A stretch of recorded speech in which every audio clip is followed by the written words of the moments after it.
அனைவருக்கும் வணக்கம். ஒரு ஜாதகத்தில் காதல் ஏற்பட காரணங்களும் அதற்கு காதல் தோல்வியில் முடியுமா அல்லது திருமணத்தில் முடியுமா என்பதை பற்றி விளக்க வீடியோவாக தான் இந்த வீடியோ பார்க்க. குறிப்பாக காதல் தோல்வி ஏற்படுவதற்கான காரணம் என்ன? பொதுவாகவே பார்த்தீங்கன்னா இளமை பருவத்தில் வருகின்ற சுக்கிரதிசை, அதாவது 10 பருவத்தில் வருகின்ற சுக்கிரதிசை ஒருவருக்கு காதல் அனுபவங்களை கொடுக்கும், எதிர்பாலின அனுபவங்களை கொடுக்கும். சிலருக்கு அந்த அனுபவங்கள் பாதியிலே முடிந்துவிடும், சிலது அது நட்பாக தொடர்ந்து மீண்டும் வளர்ந்து திருமணத்தில் முடியும், சிலருக்கு அது தோல்வியில் முடியும். இந்த அமைப்பில் ஒருவருக்கு காதல் ஏற்பட்டு தோல்வியில் முடிவதற்கான காரணம் என்ன என்பதை இந்த உதாரண வீடியோ மூலம் பார்க்கலாம். இந்த ஜாதகர் பிறந்தது பார்த்தீங்கன்னா 29/10/1994 9:14 PM அளவில் பிறந்திருக்கார். மிதுன லக்னம், சிம்ம ராசி, மக நட்சத்திரம். லக்னத்துக்கு 2ஆம் வீட்டில் செவ்வாய், 3ஆம் வீட்டில் சந்திரன், 4ஆம் வீட்டில் புதன், 5ஆம் வீட்டில் சூரியன், குரு, சுக்கிரன், ராகு, 9ஆம் வீட்டில் சனி, 11ஆம் வீட்டில் கேது. இதுதான் இந்த ஜாதகத்தினுடைய கிரக நிலை. சில வருடங்களே கேது திசை முடிந்து சுக்கிர திசை ஆரம்பிக்கிறது. இந்த அமைப்பில் சுக்கிரன் ஒருவருக்கு இளமை பருவத்தில் தசை நடத்தும் போது கண்டிப்பாக படிப்பை கெடுப்பார். அவர் சுபத்துவமாக இல்லாமலோ 4ஆம் இடத்தில் திக்பல அமைப்பில் இல்லாமலோ இருக்கும் நிலையில் கண்டிப்பாக பாபத்துவ சுக்கிர திசை ஒருவருக்கு 10 பருவத்தில் வரும்போது படிப்பை கெடுத்து மற்ற விஷயங்களில், அதாவது எதிர்பாலினத்தின் மேல் ஈர்ப்பை ஏற்படுத்தி காதல் அனுபவங்களையும் ஜாதகருக்கு தந்து அதன் மூலமான சில படிப்பினைகளையும் அந்த சுக்கிர திசை இந்த ஜாதகருக்கு தந்து விட்டுத்தான் செல்லும். இங்கே சுக்கிரன் பார்த்தீங்கன்னா ராகு உடன் மிக நெருங்கி இருக்கிறார். ராகுவுடன் நெருங்கி இருக்கிற சுக்கிரன் தனது காரகத்துவத்தை ஆதிபத்தியத்தையும் இழப்பார். அதாவது 5ஆம் இடம் சம்பந்தப்பட்ட விஷயங்களையும் சுக்கிரனுடைய காரகத்துவமான அதாவது தாம்பத்திய அமைப்பையும் இந்த ஜாதகருக்கு தர கடமைப்பட்டவர் அல்லவா ஆகிறார் சுக்கிரன். ஏனென்றால் சுக்கிரன் என்ன ஆட்சி பெற்றாலும் அவர் ராகுவுடன் இணைகிறார். 2 டிகிரிக்குள் ராகுவுடன் இணையும் சுக்கிரன் முழுக்க இருள் தன்மை அடைந்து தனது காரக ஆதிபத்தியத்தை இழக்கிறார். அதே சமயம் அங்கே நீச செவ்வாயின் பார்வை சுக்கிரனுக்கு விழுவதால் காதல் ஏற்படுகிறது. சுக்கிரன் செவ்வாய் தொடர்பு, அதாவது 5, 11, 3, 7 இவர்கள் தொடர்பு ஏற்படும் போது, அல்லது சுக்கிரன் செவ்வாய் புதன தொடர்பு ஏற்படும் போது ஒருவருக்கு காதல் ஏற்படும். காதல் ஏற்படுவதற்கு பல காரணங்கள் இருக்கின்றன. இந்த அமைப்பில் நீச செவ்வாய் 5ஆம் இடத்தில் இருக்கும் சுக்கிரனை பார்க்கிறார்.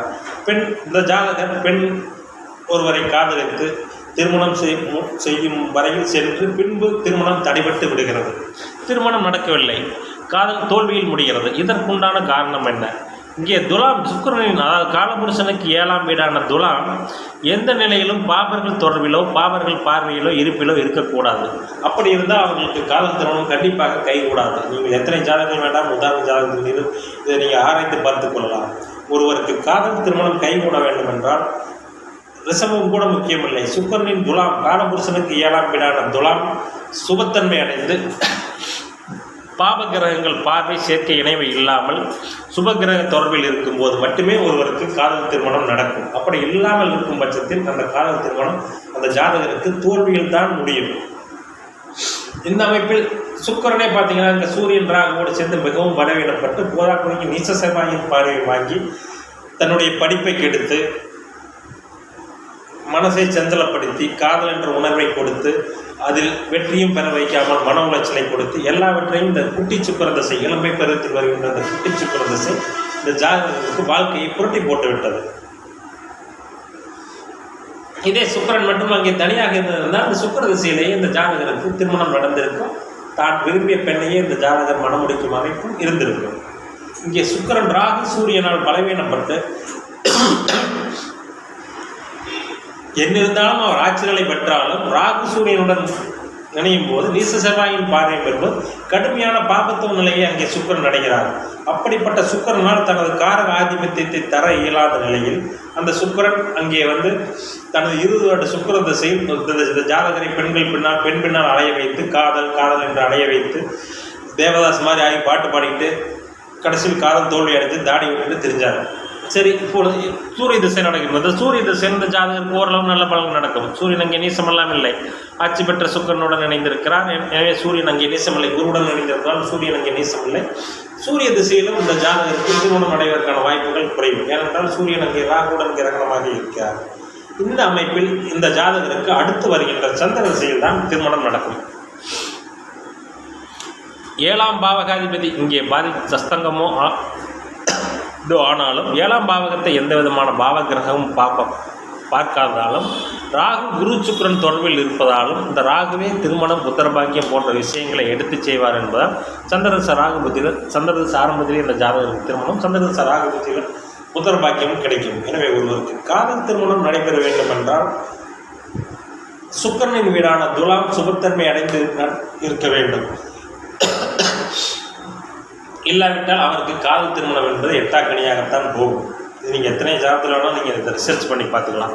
இந்த அமைப்பில் சுக்கிரன் வீடான துலாம் கடுமையாக இங்கே பாபத்துவம் அடைந்து சுக்கிரனும் பாபத்துவம் அடைவதால் சுக்கிரனின் அதாவது காரக விஷயங்களில் ஜாதகருக்கு ஆசையை காட்டி மோசம் செய்து ஒரு பெண்ணை காதலிக்க வைத்து அதன் மூலமான சில மன உளைச்சல்களை ஏற்படுத்தி அதில் தோல்வியை தந்து மிகவும் ஜாதகரை வாட்டி வதைத்தது இந்த இளமை சுக்கிர திசை. தான் குட்டி சுக்கிரன் கட்டி கொட்டி கவிழ்க்கும் என்று சொல்வார்களே, இந்த பழமொழி தான் இதற்காக கூறப்படுகிறது.